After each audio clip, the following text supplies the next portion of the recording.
El Paso is blessed with sporting officials of regional and national prominence. Plaques with the names like Bobby Dibler, Gene Simcoe, Gary Crossland, and Phil Luckett, to name a few, grace the halls of the Don Haskins Center. Tonight we honor another. He grew up in Houston, saw a college brochure, and decided to come west to Texas Western. In 1964, Bob Jeske was a freshman walk-on a minor freshman basketball team. Get this is the players on the team. David Lattin, Willie Cager, Willie Worsley, David Palacio, Tony Harper, and Milton Henry. With guys like this on the team, officiating, not playing basketball, would be his destiny. And Bob told me that. He graduated and served many years as Director of Intramurals and Recreation at UTEP. He started officiating while his professional career led him to teaching at Moorhead and El Paso Tech. Along the way, he carried his whistle and devoted 42 years to officiating volleyball, including for several major conferences and even professional volleyball. There were 35 years dedicated to officiating football and basketball, too.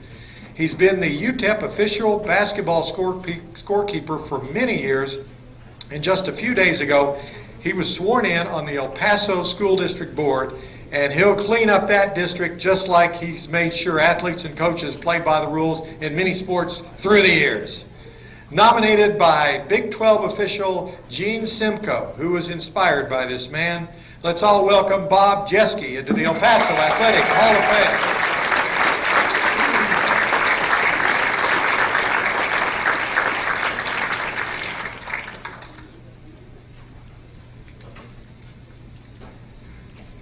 This is a whole lot more fun than a school board, I'll tell you that. Oh, Jerry, I'll see what I can do about your bonus.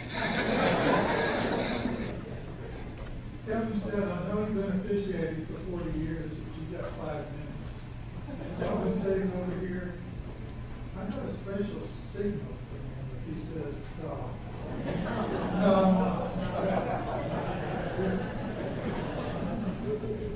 In the fall of 1964, 17-year-old freshman came to Texas Western College, moved into high school college.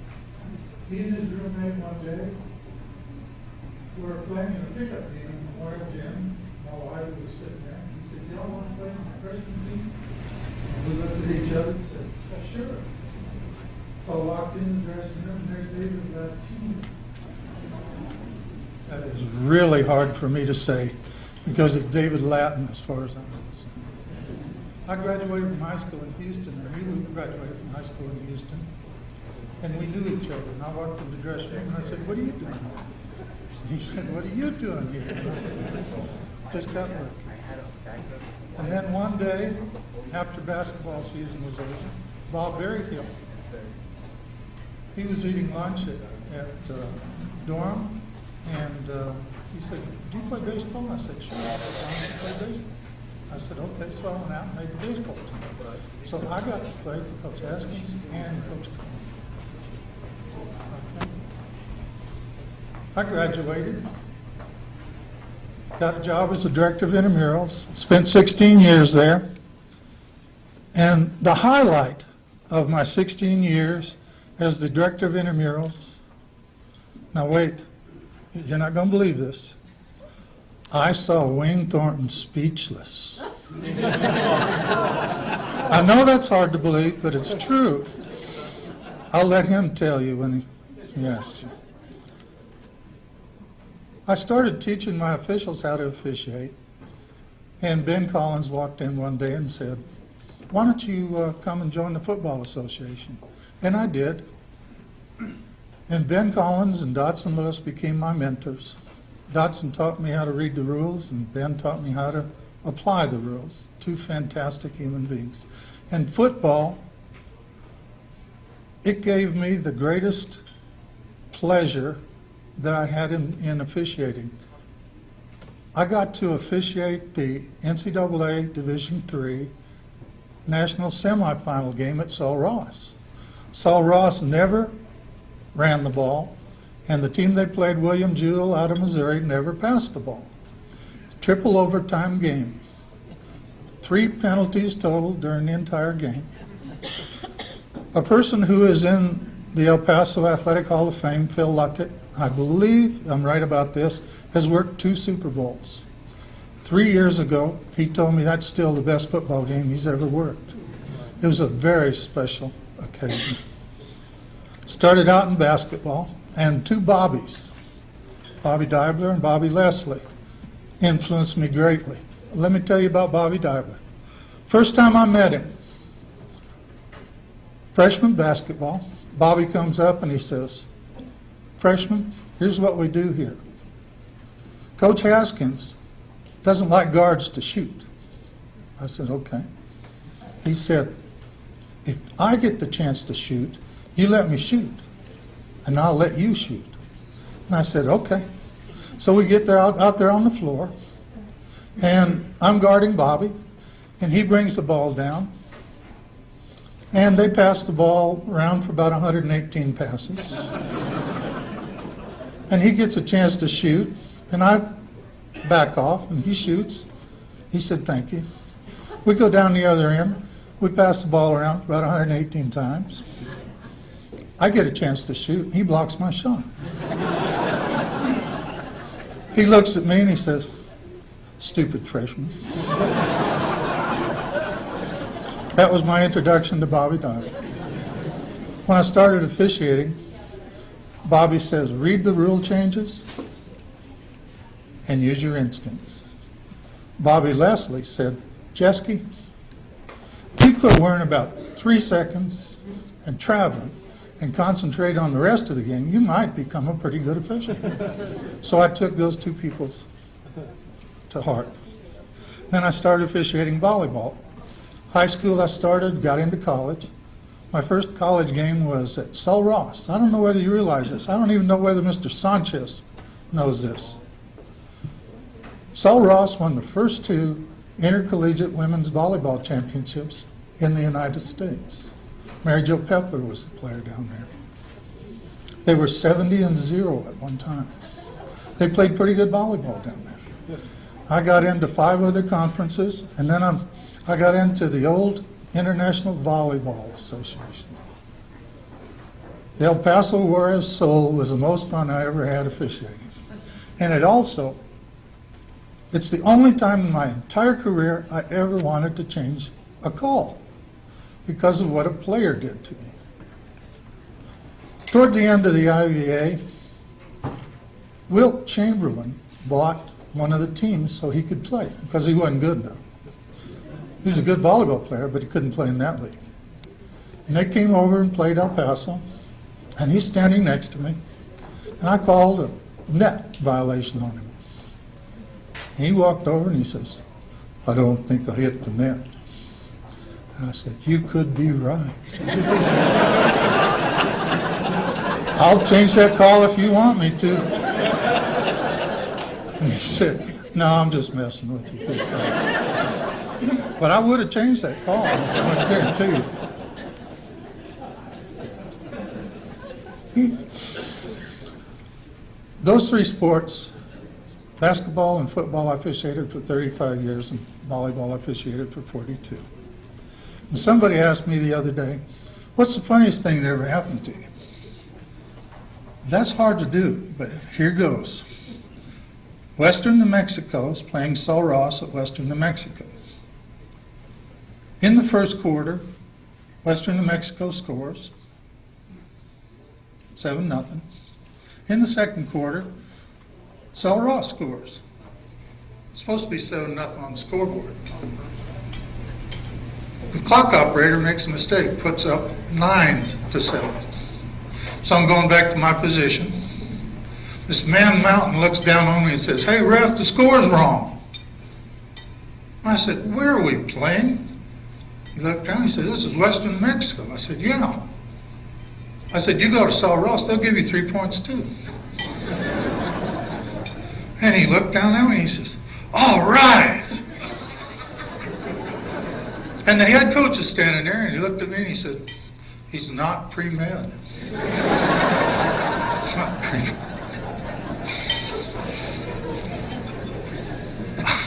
I'm the 3rd person in my family to have this wonderful honor. My cousin-in-law, Tim Floyd, and his father, Lee, are in the Hall of Fame. I'm the third. This is my wife's cousin, Tim Floyd, and she's Jeannie Floyd. I looked at the list of Hall of Fame members, and there are 17 officials. I had the great honor of working with 14 of them. It was a wonderful honor. Here's the hard part.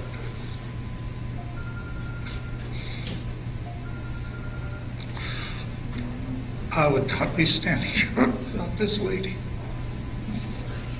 being away all those nights, and my family, she took care of it. I want to thank her, and I don't wonder anymore about these television programs where they get up and thank their family and their mothers and their cousins. I don't wonder anymore. I know why.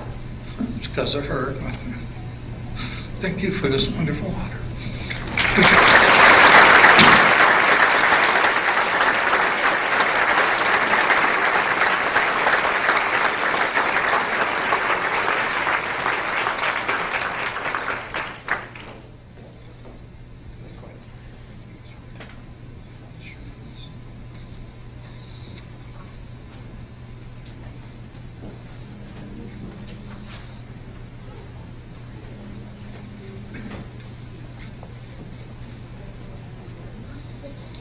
Lynn, have we closed the silent auction? Probably have.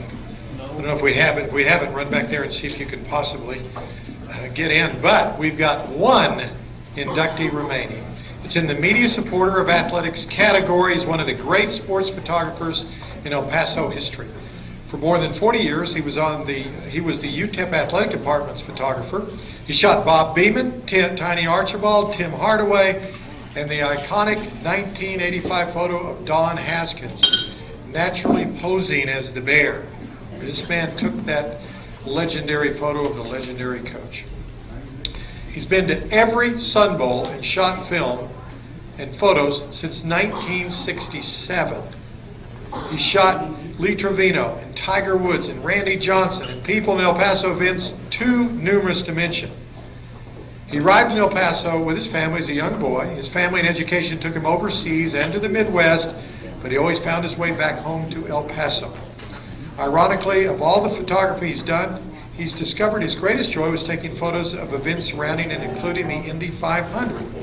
He's also shot a great many news events, including LBJ on the Chamizal Bridge, for example. To this day, you'll see him everywhere around town, adding to his and our collection, taking great photos of important events or poignant moments.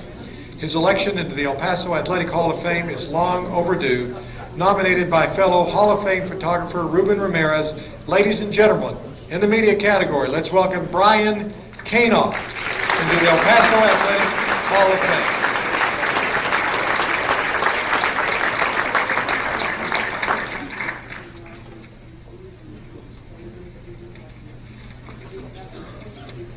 Kind of a juxtaposition here. I'm not used to being on this side of the microphone. I'm a little nervous here. If you don't mind, I'll put my press pass on here, make me feel a little bit comfortable. And if you all just kind of give me a little bit of a smile, would you, if you don't mind?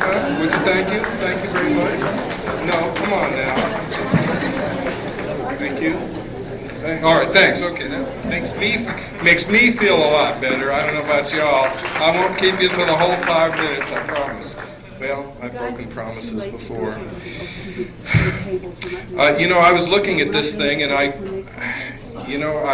can't believe how many of these athletes I've actually had in front of my lens. It's amazing. In fact, of those of my fellow inductees this year, I photographed at one time or another all of them that are on those plaques, except, I believe, Jerry Pippin's.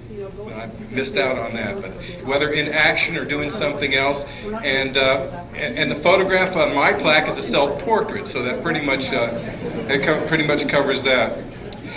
So I want to thank the Hall of Fame voting membership for including me in this incredible assemblage. I just can't tell you how humbled I am by this experience, and this is amazing for me. I want to thank those that nominated me in the past, Ray Sanchez, and of course, last year, Ruben Ramirez, who fell a couple of votes short, but this year he was able to, at gunpoint, I understand, during the voting, that's what they told me, get me into the Hall of Fame, and I really appreciate it.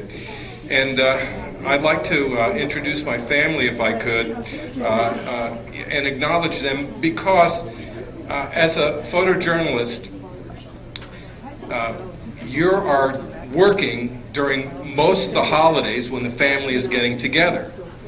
I've shot all of the Thanksgiving Day parades. The Sun Bowl. When is the Sun Bowl? It's during the basketball tournaments, during Christmas. The game is during New Year's. So I'd like to acknowledge my family, my daughter Lauren, the only Division I athlete in the history of the K-Knock family. She is the former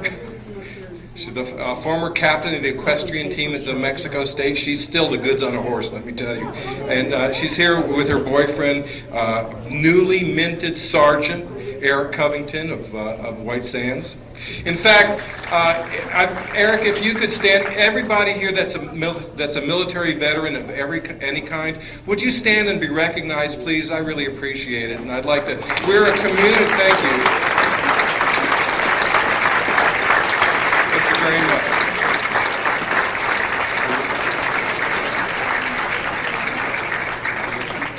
My son Stuart, who's a junior in art at UTEP right now, and every day he's proving talent that nobody, including him, knew he had. It's amazing the art that's coming out of this kid, I'll tell you. My stepdaughter Eden and her family, David and Tyson Kochery. Now there's the future of El Paso athletics right now. Dr. Kochery is a former defensive back at UTEP, and his first cousin and Tyson's uncle is Jericho Kochery. So come on. We're looking at the future of El Paso athletics right there. And my beloved Jackie. Thank you, Jackie. I want to say that my camera has taken me all over the world, from Turkey and Alaska. I've shot howler monkeys and jaguars in Belize and in Italy and all over the world. And I'll tell you, I've worked for the El Paso Times and all three wire services at different times: Associated Press, United Press International, and Reuters. Worked for the Indianapolis Times, the Archaeology magazine in McGraw-Hill, which used to bring me to New York at least once a year. It's kind of a dodge. I didn't really have to go visit McGraw-Hill and Archaeology magazine, but, New York City, hey.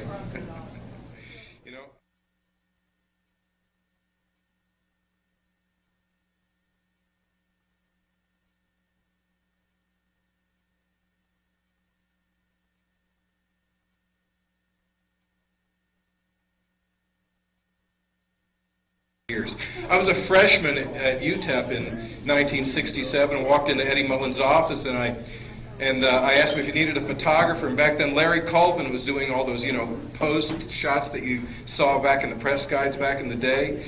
And he told me, Eddie said, well, I can't give you any money, but I can provide you with film and paper, and if you'll give us pictures. And he kind of winked a little bit and said, got an account down at the camera store, it's just, you want to give a little extra for yourself, that's fine too.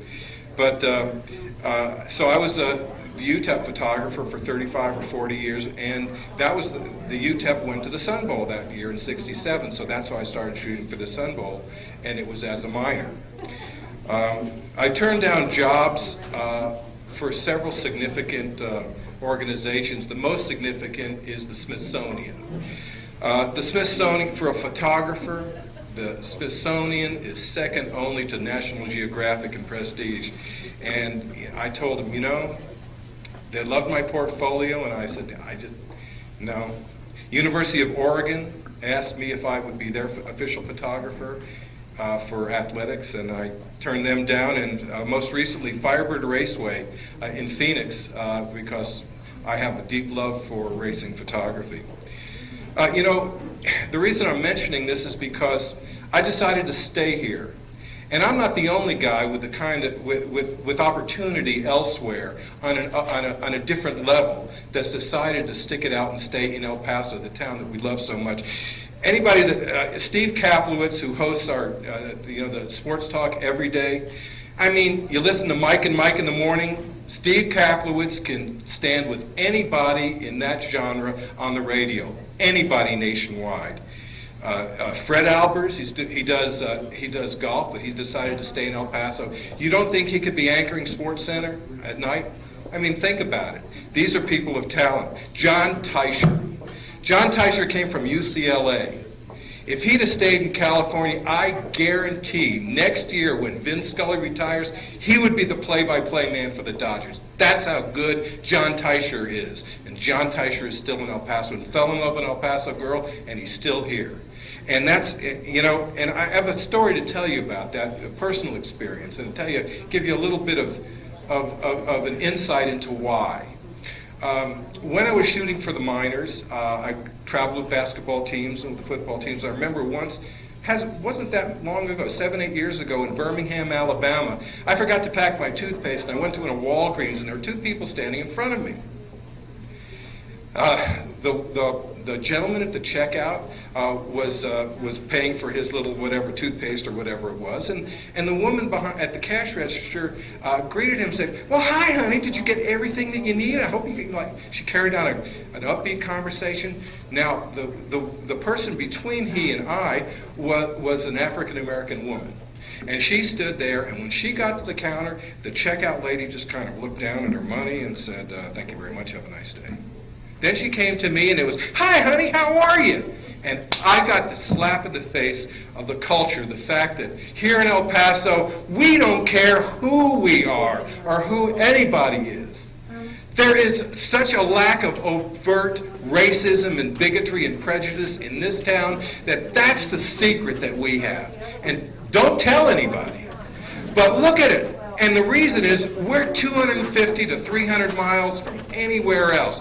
From Tucson to the west, Midland, Odessa to the east, Albuquerque to the north, and Chihuahua to the south. If we can't help each other, if we don't have it, no one's going to help us. And it's always been that way. People think it was just some kind of accident. If you saw the movie Glory Road, I mean, people think that Haskins showed up in, 1965 and decided, hey, I think I'll recruit some black guys. Well, it wasn't like that at all, and because the story, as we all know here, it was Nolan Richardson was on his 1960 team.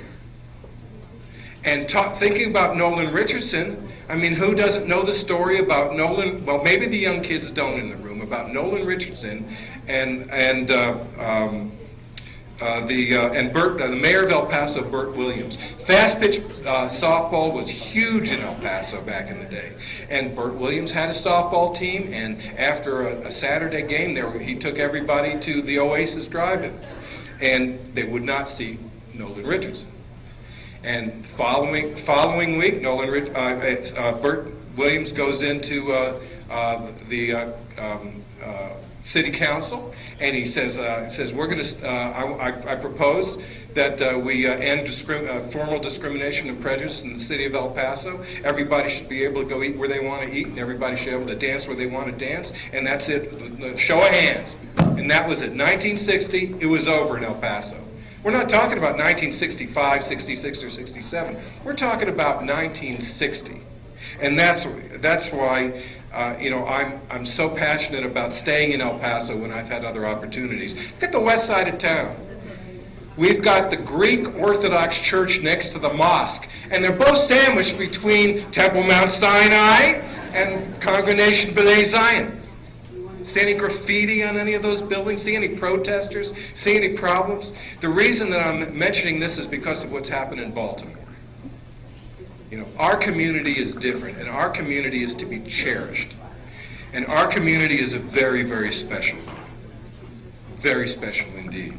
I want to thank everybody tonight, and drive safe on your way home, and I really appreciate being a member of the Hall of Fame, and God bless each one of you.